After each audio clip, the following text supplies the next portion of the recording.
माता तुलसा एक सपना देख रही है और सपने में सूर्य यहाँ पर दिखाई दे रहा है।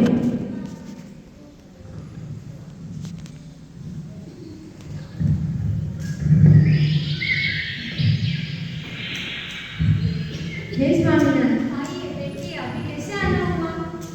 स्वामीनाथ आज मुझे बहुत अद्भुत स्वप्न आया है। स्वप्न में मुझे लगा सूर्य चमकता हुआ घर में प्रवेश कर रहा है और स्वयं मुनिराज कोचरी के लिए पधार रहे और मगर पाठ दे रहे हैं। तब की माँ, तुमने बहुत ही श्रेष्ठ स्वप्न देखा है। यह हमें संकेत देना चाहता है कि घर पर कोई पुण्यवान आत्मा का प्रवेश होगा और वो जिन शासन में सूर्य जैसा चमकेगा।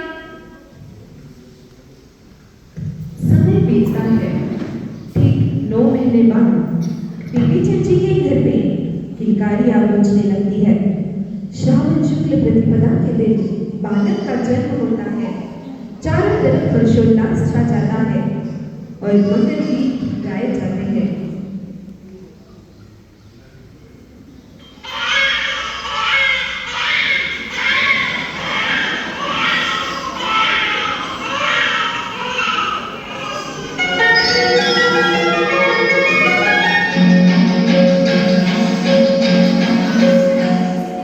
चंदा है तू, मेरा सूरज है तू, मेरी आँखों का तारा है तू। चंदा है तू, मेरा सूरज है तू, मेरी आँखों का तारा है तू। जीती हूँ मैं बस तुझे देख के, विष्णु ने दिल का सहारा है तू। चंदा है तू, मेरा सूरज है तू। कठोर नीति नियमों का पालन करने वाला यह बालक होगा। आज से इसका नाम नेमी कुमार रखते हैं। धीरे धीरे बालक नेमी चंची बड़े होने लगे और घुटनों के बल वो चलने लगे। फिर देखते देखते पैरों के बल वो खड़ा होने लगा। मिट्टी जब तक गीली होती है तभी उस पर मनचाहे चिन्ह प्रतीक अंकित किए जा सकते हैं। उसी प्रकार बचपन में दिए गए संस्कार अमिट होते हैं, तभी उस पर उज्जवल भविष्य के बीज बोए जा सकते हैं। प्यार और ममता से भरकर दिए गए संस्कार बच्चों के पूरे जीवन को प्रभावित करते हैं और तभी उनके घर से नौकार मंत्र का जाप सुनाई देता है।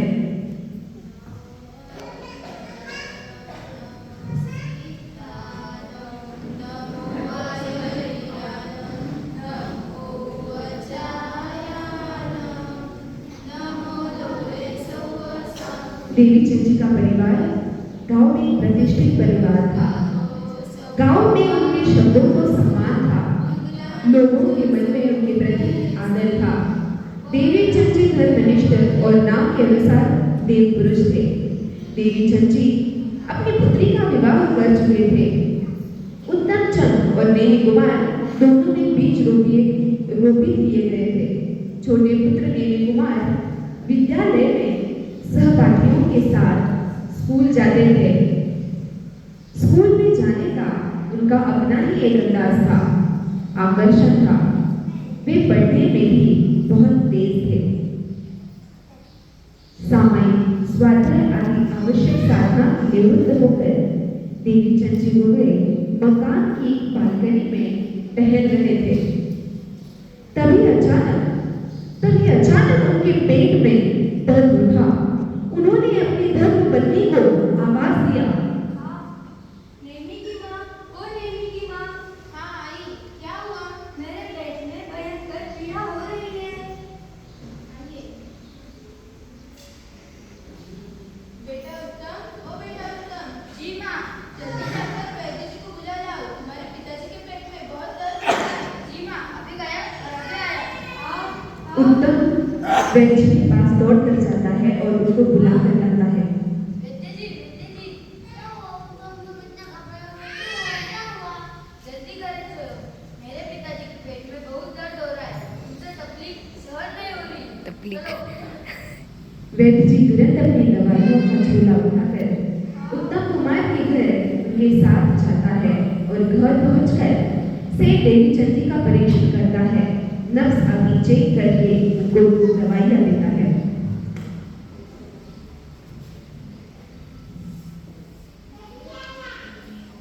एक पूरी होगी और एक और पूरी एक और घंटे के बाद फिर से देंगे।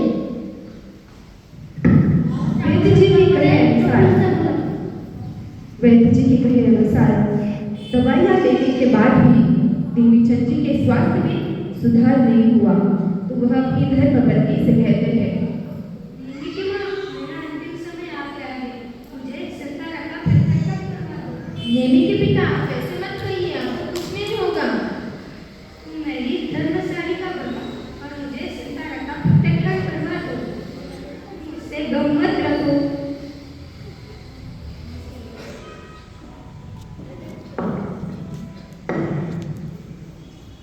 अब ये सुनकर हुंसा देवी उनको प्रत्याख्यान देती है, संध्या धारण करवाती है और उनके घर में नवकार मंत्र का जाप शुरू होने लगता है।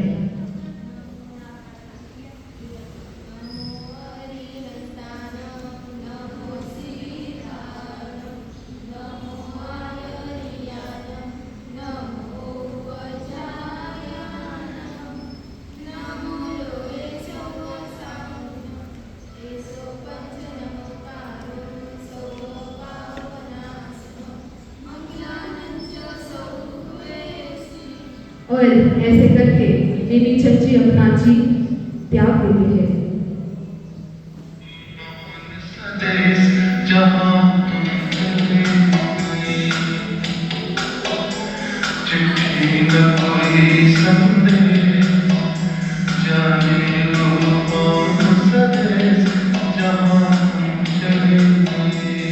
और तभी घर में से एक देवी चंद को लेने से पिताजी, ये लो पिताजी।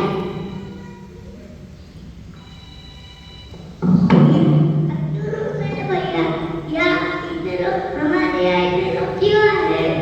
क्यों नहीं पिताजी, क्यों नहीं उठ रहे?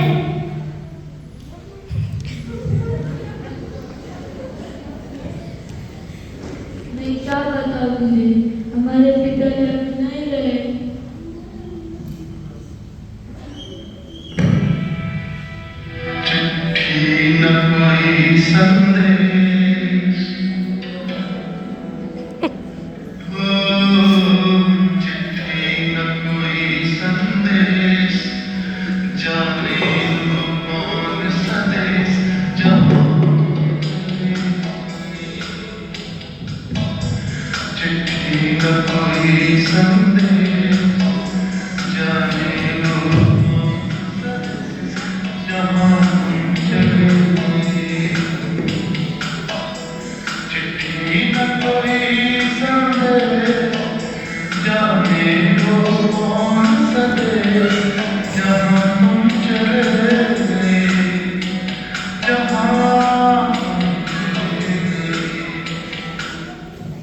इतनी बड़ी घटना होकर भी हुंसा देवी हिम्मत की साक्षात प्रतिमा थी।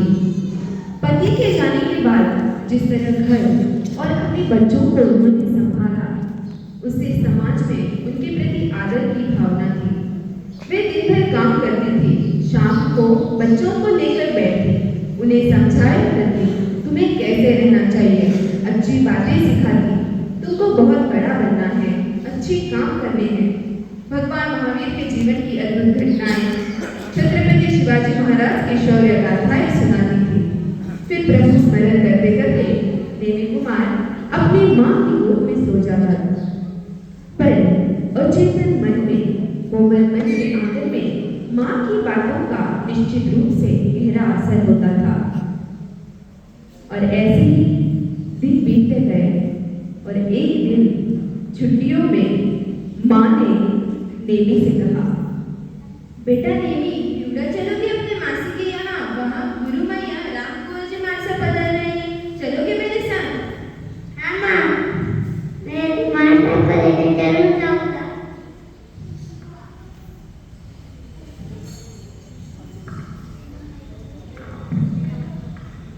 बेटा उत्तम, ओ बेटा उत्तम, जी माँ आया। क्या तुम घर संभालोगे? जी माँ मैं जरूर संभालूंगा। और ऐसे ही उत्तम घर संभालता है और दूसरे दिन माँ और नेमी हिवड़ा गांव पहुंचते हैं और मौसी के यहाँ जाकर पहुंचते हैं। अरे जीजी आप यहाँ अचानक कैसे आना हुआ? आइए ना बैठिए। सही जी, बड़े दिनों बाद आना हुआ।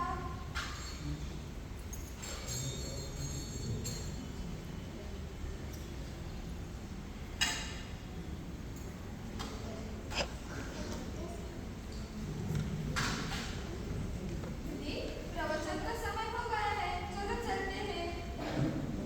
और अब ये सभी लोग मिलकर रामकुंवर जी महाराज के प्रवचन के लिए जाकर पहुंचते हैं और सभी मिलकर प्रवचन सुनते हैं। गांव वाले भी सभी लोग प्रवचन के लिए जाकर उपस्थित रहते हैं।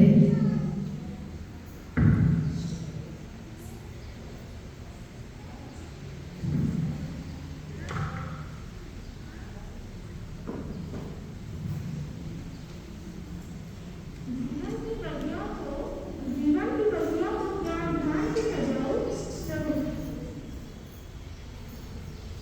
जीवन की कड़ियों को ज्ञान ध्यान से सजाओ। प्रभु महावीर के चरणों में शीश नमो। नेत्र की शोभा बढ़ाता है अंजन, नेत्र की शोभा बढ़ाता है अंजन। बाग में भी खुशबू फैलाता है चंदन, बाग में भी खुशबू फैलाता है चंदन। गुरुवानंद के चरणों में मेरा कोटि सा वंदन। पाठ पर विराजित सभी महासतियों जी को मेरा कोटि सा वंदन। संतोष वृत्ति ही मनुष्य के जीवन का सबसे बड़ा सुख है। हाय हाय करने से तो कुछ भी प्राप्त नहीं होगा। एक बार की बात है, एक सियार जंगल में घूम रहा होता है। उसको बड़ी भूख लगी थी और धूप भी बहुत ही ज्यादा थी। तो उसने उसकी परछाई को देखा। उसने देखा, अरे मेरा पेट तो कितना ज्यादा बड़ा है। यदि मैं किसी बड़ी हाथी का शिकार करूं तो मेरा पेट तो भर जाएगा। उसने दोपहर तक हाथी को ढूंढा, लेकिन उसे हाथी मिला ही नहीं। फिर धूप से निकली और छाव आई। उसने छाव में देखा, मेरा पेट तो कितना ज्यादा छोटा है। यदि मैं छोटे से जीव को भी खाकर मेरा पेट भर लेता तो इतनी भागा-दौड़ी होती ही नहीं। तो फिर उसने एक छोटे से जीव को खाकर उसका पेट भर लिया। सचमुच हम मनुष्य भी जीवन भर भाग-दौड़ करते हैं, लेकिन हमारे पास कुछ भी प्राप्त नहीं होता है। आज का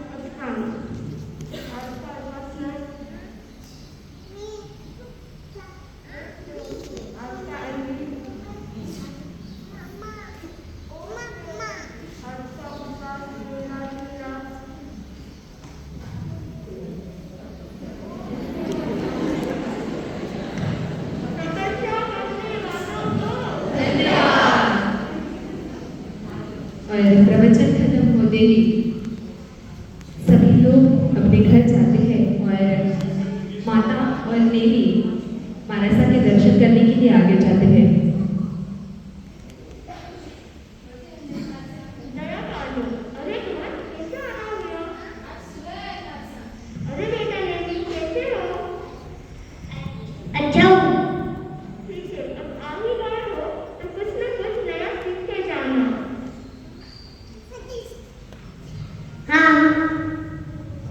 ठीक है। कुछ दिन बाद नेमी कुमार और माता जी अपने गांव के लिए निकलते हैं और तभी जाने से पूर्व साध्वी जी श्री रामकुंवर जी महाराज साहब की मांगे श्रवण करने के लिए जाते हैं।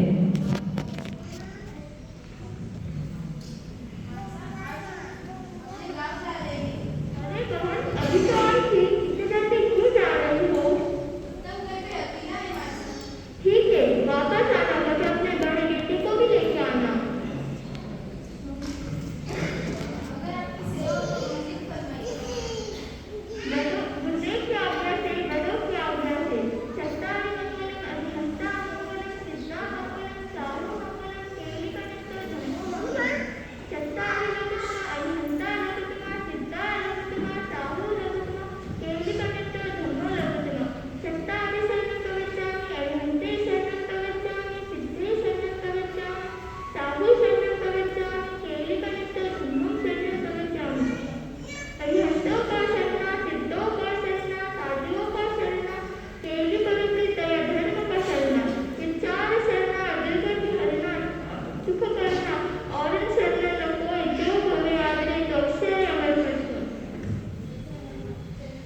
और माँ की सुनकर वो दोनों अपने घर की ओर प्रस्थान करते हैं।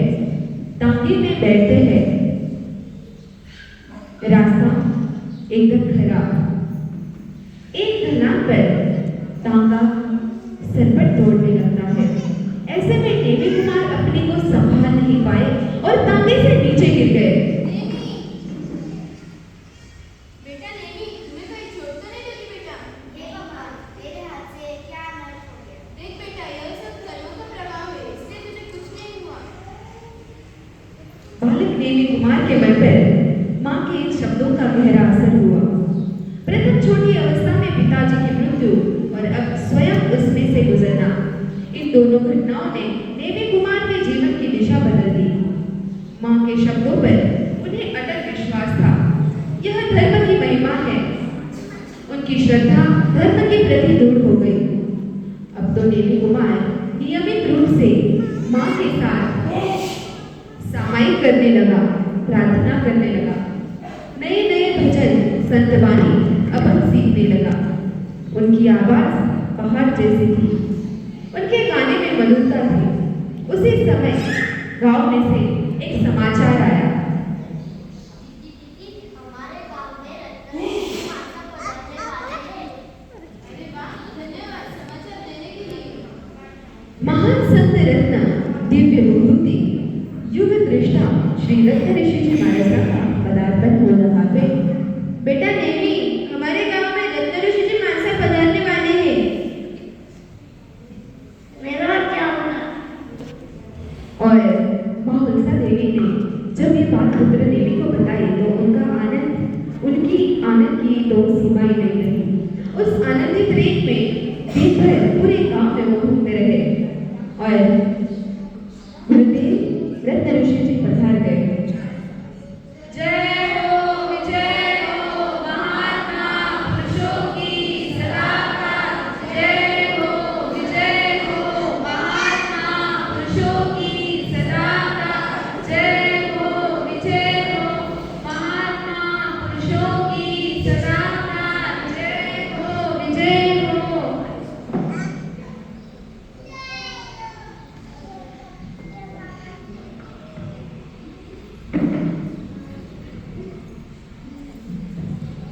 और नेमी और माता वो भी वहां पर गुरुदेव के दर्शन के लिए जाते हैं।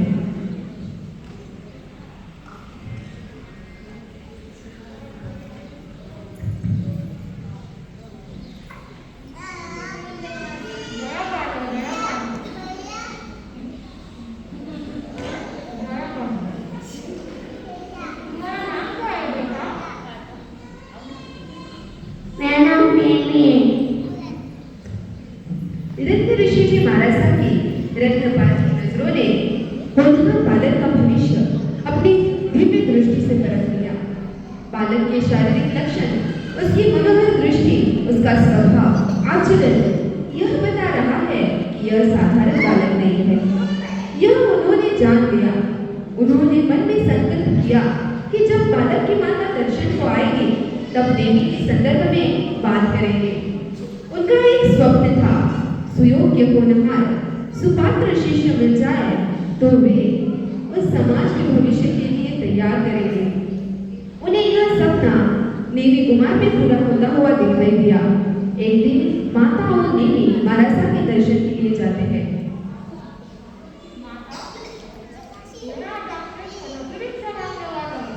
गुरुदेव, मैं समझी नहीं। उनकी इच्छा के लिए तो आप घर पधारने वाले थे। मैं आपको यहाँ क्या दे सकती हूँ?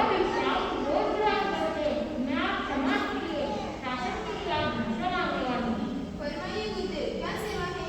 मुझे रिक्शा में नेमी को मार चाहिए। यही मेरी आपकी सबसे बड़ी इच्छा होगी। क्या नेमी कुमार? मेरे तो अभी बहुत छोटा है। इसके लिए मैंने कई सपने सजाए रखे हैं। इसे मैं आपको कैसे दे दूँ गुरुदेव? आपका अपना सपना सिर्फ अपने व्यक्ति किंतु मेरा सपना समाज के लिए और मैं चाहता हूँ कि इस समाज का भविष्य बनो। नेमी की क्या भावना है गुरुदेव? नेमी की क्या भावना है गुरुदेव?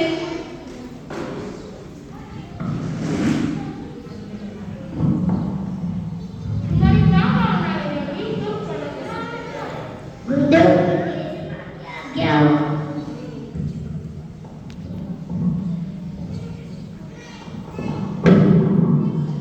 और माता गुरुदेव की आज्ञा टाल नहीं सकी और गुरुदेव को कहा कि पहले साधु जीवन में पूर्ण आवश्यक चीजें उन्हें सिखाए और उसके बाद आगे देखेंगे। माँ और बेटे घर जाते हैं। बेटा नेमी, क्या तू दीक्षा देगा? क्या तुझे गुरुदेव अच्छे लगते हैं?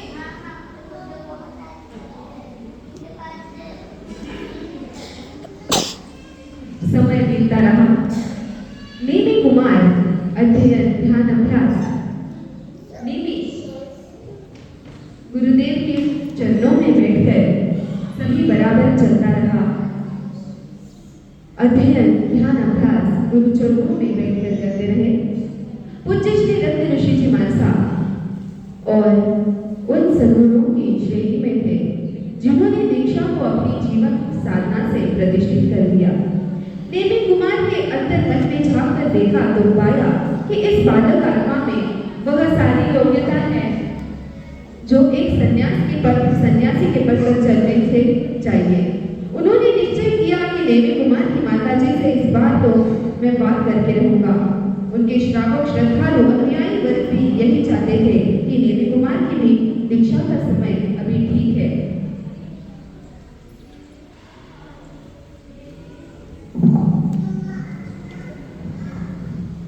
अब आप अपने प्रिय पुत्र को दीक्षा करने की आज्ञा दीजिए। आपकी आज्ञा के बिना ये शुभ कार्य संभव नहीं है। गुरुदेव, आप जैसे महापुरुष के शब्दों को मैं कैसे टाल सकती हूँ? परंतु आप पहले नेमी तो अभी बहुत छोटा है गुरुदेव, इसे मैं आपको कैसे दे दूँ? माताजी, नेमी कुमार के जैसा इसलिए न हुआ। मैंने इसकी जीवन बुझाई अच्छे करती है। ये दीक्षा लेकर आपके पूर्ण प्रवचन करेगा ही बल्कि माली स्वामी के साथ मेरी सेवा करेगा। यही सब देखकर मैंने इसे देने को कहा था। आपके बड़े पुत्र उत्सव कुमार जो घर संभाल रहे हैं और आप देख न कीजिए और हाँ कीजिए और नेमी को आशीर्वाद दीजिए। गुरुदेव, आप जैसे महापुरुष के शब्दों को मैं कैसे टाल सकती हूँ? परंतु आप पहले नेमी को कुछ साधु पूर्व जीवन जो शिक्षा है वो प्रदान कीजिए। माँ हुलसा देवी ने ममता भरी दृष्टि से नेमी को देखा और नेमी कुमार की माँ के देखकर रहे। मानो कह रहे हो अब हाँ भी कह दो माँ। फिर हुलसा देवी ने हृदय मजबूत करके गुरुदेव से अपने कलेजे के टुकड़े को देने की आज्ञा दे दी। बेटा नेमी, मैंने तेरे लिए कई सपने सजाए रखे थे। मैंने तेरे बड़े भाई से भी बात की थी और तेरी शादी। नहीं माँ, मैं शादी नहीं करूँगा, मैं दीक्षा लूँगा।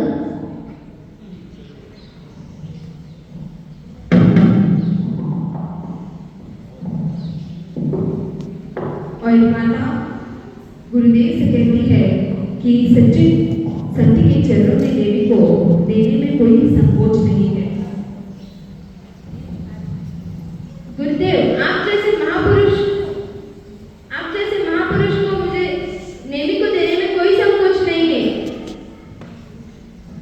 अपने कलेजे के टुकड़े को उनको सौंप देती है। सर्दी गर्मी का ज्यादा अनुभव न होते हुए बिहार में भी उनका ध्यान रखने को कहती है और गुरुदेव को कहती है कि वो ही उनके माता और पिता है और सही मुहूर्त देखकर वो दीक्षा प्रदान करने के लिए तैयार हो जाते हैं। गुरुदेव ने मुहूर्त तय किया और मार्गशीर्ष शुक्ला 9/20/1970 में रविवार के शुभ दिन मिली गांव में हजारों की जनसंख्या की उपस्थिति में नेमी कुमार ने पूज्य गुरुदेव श्री रत्न ऋषि जी महाराज साहब के मुखारविंद से नवकार मंत्र के महाघोष से विदुर महाराज साहब बधा रहे हैं। जय हो विजय हो।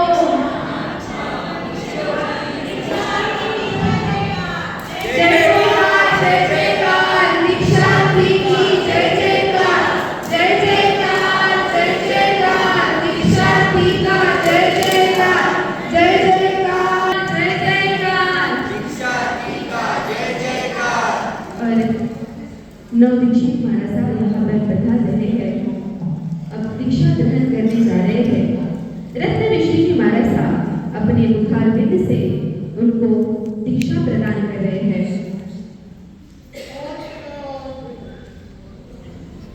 और ऐसे ही आज रत्न ऋषि जी महाराज साहब उनको अपना नाम भी प्रदान कर रहे हैं। आज से नेवी का नाम आनंद रखा गया है। हर्ष हर्ष हर्ष हर्ष। जय हो विजय हो। महात्मा पुरुषों की बोलिए आनंद ऋषि जी महाराज साहब की। आनंद ऋषि जी महाराज साहब की। और यहाँ पर उनका दीक्षा महोत्सव संपन्न होता है। और आज से नेमी कुमार आनंद ऋषि जी महाराज साहब के नाम से यहाँ पर माने जाते हैं। और गुरुदेव की सबसे पहली मांगनी वो यहाँ पर करवाते हैं। उधर से आगे से कतार सभी ने हाथ जोड़ने हैं।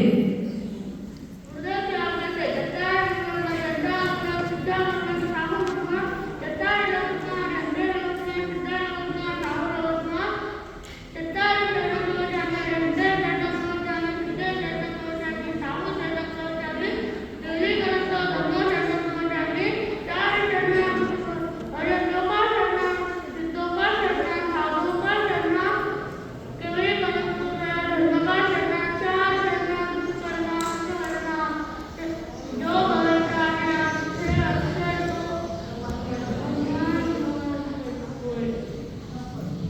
और ऐसे यहाँ पर गुरुदेव हम सबके कर्तव्यता हमारे जीवन का कर्ता यहाँ पर दीक्षित हो जाते हैं। तो फिर एक